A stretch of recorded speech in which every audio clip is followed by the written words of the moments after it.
જ્યારે પણ ગદ્યાર્થ ગ્રહણની અંદર તમે પહોંચો છો ત્યારે મારી વિનંતી છે કે તમારું સ્ટેપ 1 શું કરવાનું છે? તમારે તમારું સ્ટેપ 1 જે ખરા એ તમારે તમારું સ્ટેપ 1 શું કરવાનું છે? તો યાદ રાખજો, તમારે મારા વહાલા વિદ્યાર્થી મિત્રો પ્રથમ પ્રશ્ન વાંચવા. આવું હું કહું છું પછી તમને યોગ્ય લાગો તો ઠીક છે. પ્રશ્ન જે ખરા એ પ્રશ્નના ઉપર છલથી પહેલા વાંચી કાઢો. બરાબર? કહા ઓકે ડન, આ પ્રશ્ન તો આ પ્રશ્ન તો આ પ્રશ્ન તો આ પ્રશ્ન તો આ પ્રશ્ન તો આ પ્રશ્ન તો આ પ્રશ્ન તો આવી રીતે પ્રશ્નને તમે તમારા મગજમાં શું કરી નાખો, પહેલા ફિટ કરી દો. પહેલા આપણે આપણા મગજમાં શું કરી દઈએ? ફિટ કરી દઈએ. બરાબર? ત્યારબાદ તમારે તમારું સ્ટેપ 2 કરવાનું છે. હવે ત્યારબાદ તમારે તમારું સ્ટેપ 2 કરવાનું છે. યાદ રાખજો, સ્ટેપ 2 શું કરીશું આપણે? તો હવે ફકરો વાંચો. ફકરો વાંચવો, શાંતિથી ફકરો વાંચવો. અને તમે જ્યારે આ ફકરો વાંચો છો ત્યારે મારા વહાલા વિદ્યાર્થી મિત્રો તમને મહદ અંશે પ્રશ્નો યાદ હોય કે ના હોય? તમને મહદ અંશે પ્રશ્નો યાદ હોય કે ના હોય? તો હોય જ ભાઈ.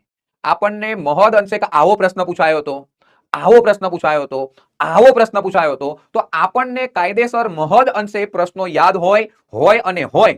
તો જે જગ્યાએ એવું લાગે કે ઓકે ડન કે આવો પ્રશ્ન આપણી પરીક્ષામાં આપણી એક્ઝામમાં નીચેની બાજુએ છે, તો ત્યાં પ્રશ્ન વાંચ્યા પછી તમને યોગ્ય લાગતા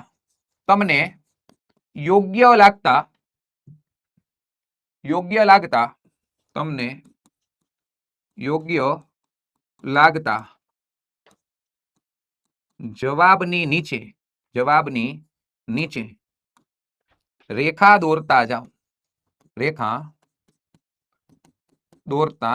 તમને જે યોગ્ય લાગે ને ત્યાં તમે એ જવાબની નીચે આ રીતે શું કરતા જાઓ? તો રેખા દોરતા જાઓ. કહો કે આવો પ્રશ્ન હતો ત્યાં અંડરલાઈન કરી દેવાની, આવો પ્રશ્ન હતો તો ત્યાં અંડરલાઈન કરી દેવાની, આવો ક્વેશ્ચન હતો તો ત્યાં અંડરલાઈન કરી દેવાની. આટલું કાર્ય કરવાનું આપણું, એટલે આપણને કોઈ વાંધો ના આવે. અને હવે ત્રીજું સ્ટેપ શું કરવાનું? તો હવે ત્રીજું સ્ટેપ પાછું સ્ટેપ 3 આપણું પ્રશ્ન વાંચી અને તમે જે આ માત્ર ને માત્ર રેખા દોરીને જેની નીચે એને તમારે તૈયાર કરવા, એને જ વાંચો. આખો ફકરો હવે નહીં વાંચવાનો. આખો ફકરો હવે વાંચવા જવાની કોઈ જરૂરિયાત નથી. પ્રશ્ન વાંચો અને માત્ર તમને જે યોગ્ય લાગતા જવાબ હતા અને તમે જે રેખા દોરેલી છે બસ એની ઉપર જ તમારી નજર મારો. તમને તમારા જવાબ અવશ્ય મળી જશે, આ મારી ગેરંટી છે.